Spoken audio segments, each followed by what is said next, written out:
everyone, I am Bernadette and my group is here to present to you what we did during the first half of our semester in medical entomology. But before we show you around, let me tell you what medical entomology is.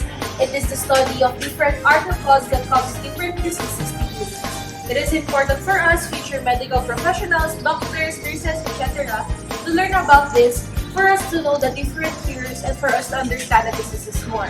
Now that you know what medical entomology is, let me show you around. Now we can see here Kurt doing something. Now can you tell us what you're doing? Hello, I'm currently conducting a laboratory activity about insects' external morphology. A brief introduction on insects is that they belong to phylum Arthropoda under class Insecta. Insects have well-defined body parts known as stigma that is divided into three, namely the head, thorax, and abdomen. These body parts have special structures that have unique functions and importance for insects. For familiarizations, each images for the structures, particularly the antenna, mouthparts, eyes, legs, wings, and ovipositors, were collected using available resources. Actual specimens were also observed using a stereo or dissecting microscope. The structures were then documented, illustrated, and described. The importance of this laboratory activity is to familiarize the morphology of insects that would help establish the baseline knowledge in the study of medical entomology. Now it's time to collect our insects. Avery, can you tell us how to collect arthropods? Now we were about to collect arthropods for the next laboratory exercise, the specimen mounting. The materials we need, the collecting net used to capture flying or jumping arthropods. Next is the killing jar, a container designed for euthanizing and preserving specimens. Next is the baits for attractants to lure arthropods for traps. Next is the paper. It is used to place the baits for arthropods and for clear observation. And next is the ziplock for temporary container. Now that we have collected our specimens, it is time to mount and preserve them. Now we will have Eunice. Eunice, can you tell us how to mount and preserve specimens? Various insects will require different methods of preservation. Soft-bodied insects like larvae or termites are preserved in alcohol or liquids, while larger specimens are mounted on insect pins of varying sizes. Insects that are too small to be mounted on pins are glued to a triangular point. Any insect large enough to be pinned without the risk of breaking or distorting, it is pinned from the top or dorsal side straight down through its body. Generally, the area is just slightly right of the midline of the insect's thorax. You'll want to pin the insect in the recommended location to reduce the risk of damaging important identifying characteristics. On the other hand, pointing is an option for mounting insects too small to pin through the thorax. Using this method, the insect is glued on its right side onto a small triangular strip of cardstock. Take note, be careful of how much adhesive you use so you can avoid unnecessarily covering insect parts with glue. Next, carefully maneuver your insect with your forceps into a position where you can gently affix its right side to the flattened tip of the point.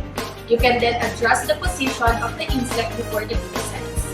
After mounting the specimens, it is time for us to observe it from different anatomical views under the stereo microscope.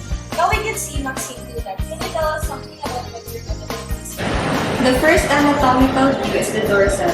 It is a back view of a specimen, wherein we will view the insect from above, allowing us to see the upper surface of the organism. Next is the ventral view, wherein perspective of an organism in lower surface allows us to examine the bottom part of the specimen. Next is the lateral view, which is the side of the insect. The side view of an insect can be used to examine features used to help identify the species. Lastly, the frontal view, which is the view seen from the front and allows us to see the head part of the specimen, such as compound eyes and mouth parts. Now that we know the different parts and have collected different insects, it is important for us to know and observe it under the microscope. Now we can see Adler doing it. Now Adler, can you tell us something about what you are doing? Follow up on the morphological structures. These structures can be found in the family of the Formicidae. Structures that differentiate Formicidae from other insects. Formicidae is a diverse family of insects, commonly known as ants. Here are some of the key morphological characteristics that define these insects. Segment body. The ants have clearly segmented body divided into three parts: the head, thorax, and the abdomen. The antennae is the most possessed elbow or the bent antennae that aid their sensory perception.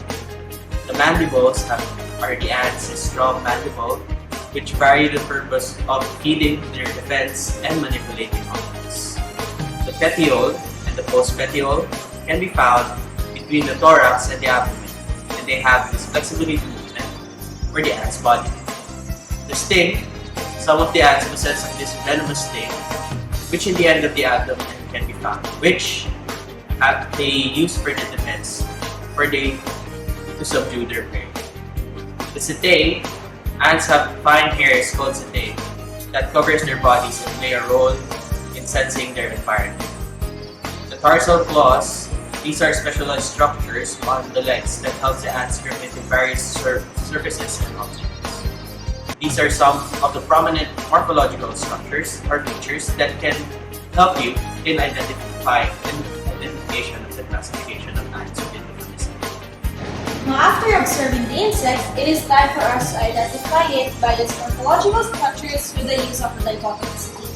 Now, Darius, can you tell us something about the dichotomous scheme? Okay, so what we are doing today is we are trying to identify certain species of ants using the dichotomous key developed by Gary Albert and David Venerat.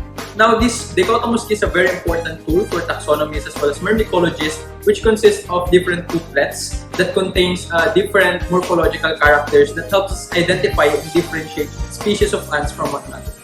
See, we had a lot to learn during the first half of the semester. And to summarize everything, we have learned to collect, mount, preserve, and identify different arthropods. Thank you for watching and see you again on the final.